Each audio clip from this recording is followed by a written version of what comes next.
Hello friends, आइए हम देखते हैं आज आधुनिक भारत के इतिहास के शोध की ये दूसरी कड़ी है।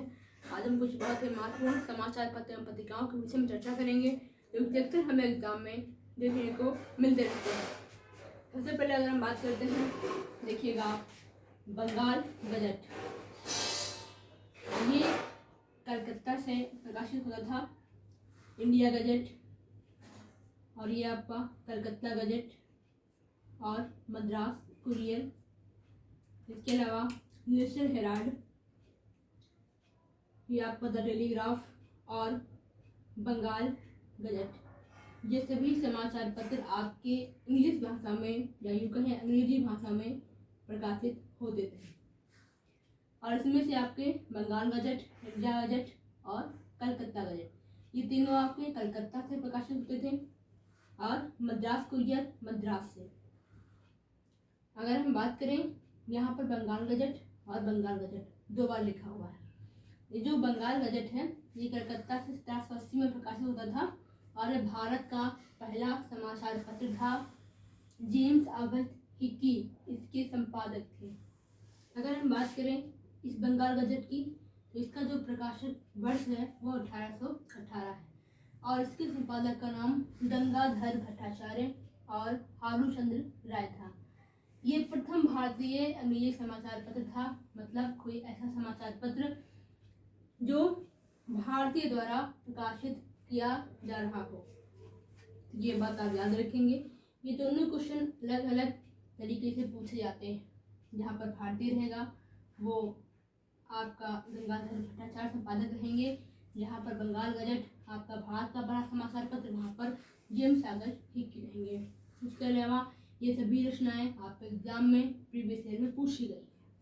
अगर हम बात करें दिग्दर्शन, समाज कौमुदी और समाचार दर्पण, दिग्दर्शन, समाज कौमुदी और समाचार दर्पण, ये सभी आपके बंगाली समाचार पत्र थे। ये सभी आपको कैसे रहे हैं? बंगाली। अगर हम बात करें मिरातुल अखबार, मिरातुल अखबार यहाँ पे लिखे दे रहे हैं, मिरातुल अखबार।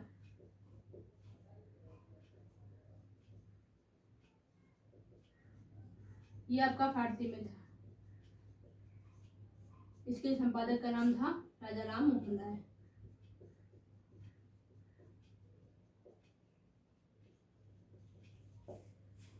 राजा राम मोहन राय, ये भी आपका एग्जाम में कई बार रिपीट हुआ है। इसके अलावा दिग्दर्शन, समाज कौमुदी और समाचार दर्पण, ये सभी आपके बंगाली पत्रिकाएं थी। इनका जो संपादक का स्थान था वो आपका कलकत्ता था, यानी कि ये तीनों आपकी कलकत्ता से ही प्रकाशित होती थी। अगर हम बात करें दिग्दर्शन के जो संपादक हैं, उसका नाम था J.C. मार्समैन। समाज कौमुदी के डॉक्टर राजा राम मोहन राय और समाचार दर्पण के वो थे J.C. मार्समैन। इसके अलावा मिरातुल अखबार के याद देख सकते हैं राजा राम मोहन राय। ये कुछ समाचार पत्र लिखे हुए हैं, रक्त गोस्तार, हिंदू पैट्रियाट और उदत मार्तंड।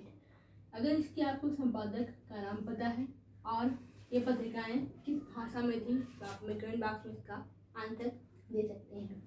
इसके अलावा अगर हम बात करें, कल जब हमने आधुनिक इतिहास के शोधों के विषय में चर्चा की थी, वहाँ पर हमने बहुत सारी जीवनी की, ग्रंथमय उपन्यासों को चर्चा की थी। याद रखें, ये नाम आप हरीश्वर नाथ रेणु हिंदी के एक लेखक हैं, जिन्होंने एक उपन्यास लिखा जिसका नाम होता है मैला आंचल। तो मैला आंचल जो उपन्यास होता है इनका, वहाँ से पहली बार जो ग्रामीण परिवेश है, जो व्यवस्था है, ग्रामीण परिवेश को चित्रित करने का जो प्रयास है वो इनके उपन्यास में मिलता है।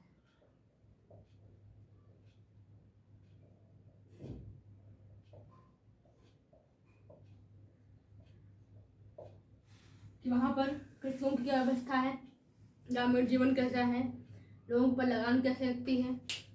तो इस प्रयास हरीश्वर नाथ रेणु ने अपने उपन्यास मैला आंचल में किया। इसके अलावा एक रचना है विभूतिभूषण बंदोपाध्याय, लेखक रहे हैं, रचना का नाम है अधीर पंचाली। ये भी एक महत्वपूर्ण रचना है। इसके अलावा सखाराम, गणेश, देउस्कर, इनकी रचना है देशीय कथा। ये भी आपके आधुनिक भारतीय इतिहास के स्रोत के रूप में प्रयोग की जाती है। आप उस समय की व्यवस्था को यहाँ से आप जान सकते हैं। इसके बाद में आप जान लीजिए मुंशी प्रेमचंद के नाटक।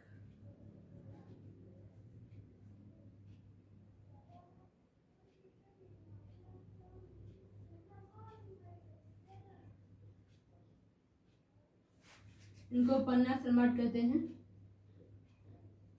इनके उपन्यास,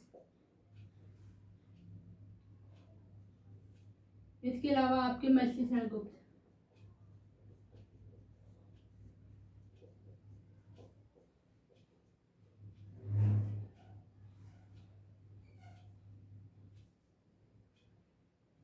कुछ ऐसे कवि भी रहे हैं जैसा कि नाम में हमने इसमें लिखा हुआ है। इनकी रचनाएं भी उस समय के ग्रामीण परिवेश को, उसकी व्यवस्थाओं को, सामाजिक ताना बाना है, उन सभी का एक विशिष्ट प्रस्तुत करती है। जैसा कि इनकी रचनाओं में आपको जो ग्रामीण परिवेश है, मुंशी प्रेमचंद की कृषक की क्या समस्याएं थी और कैसे उनको उसकी समस्याओं का जो है कि समाधान नहीं मिलता था, तो जो है कि हमेशा इससे परेशान रहते थे।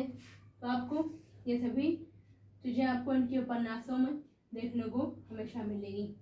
मैथिली शरण गुप्त भी ऐसी रचनाएं लिखे हैं जिनके द्वारा आधुनिक भारतीय समाज में तब कैसी व्यवस्था थी उसके विषय में हमको अच्छे से देखने को मिलता है। ये रहे कुछ बहुत ही महत्वपूर्ण आपकी रचनाएं जो कि अक्सर एग्जाम में हमेशा ट्रेंड में रहती हैं और ये आधुनिक भारतीय इतिहास के शोध के रूप में हमेशा काम करती हैं। अगर आप भी किसी रचना को जानते हैं तो मैं आपको लास्ट में जरूर लिखिएगा। ऐसे बहुत सी रचनाएं हैं, आप एक दिन ही बड़ी लिस्ट एक और बन सकती है, लेकिन जब आपको भारतीय राष्ट्रीय आंदोलन पढ़ाया जाएगा, जब आपकी कांग्रेस की स्थापना हो चुकी होगी और समाचार पत्र उसका जो विकास पढ़ाया जाएगा, उसमें आपको और इसके विषय में विस्तार से फिर से पढ़ाया जाएगा, जिससे जो भी रचनाएं और भी महत्वपूर्ण हैं वो सभी रचनाएं कवर हो सके। Thank you. आपकी कोई राय है, आपका कोई अगर सुझाव है तो हमें आप ज़रूर लिखिएगा। इसके अलावा इसका पुराने वीडियोस हैं वो सभी आपके चैनल पर है, वहाँ पे आप इन्हें देख सकते हैं। इसके अलावा प्राचीन भारतीय इतिहास की प्लेलिस्ट ऐड है, वहाँ पर आप प्राचीन इतिहास को आप पढ़ सकते हैं। Thank you. अपना ख्याल रखिएगा। ऐसे रहिए आगे।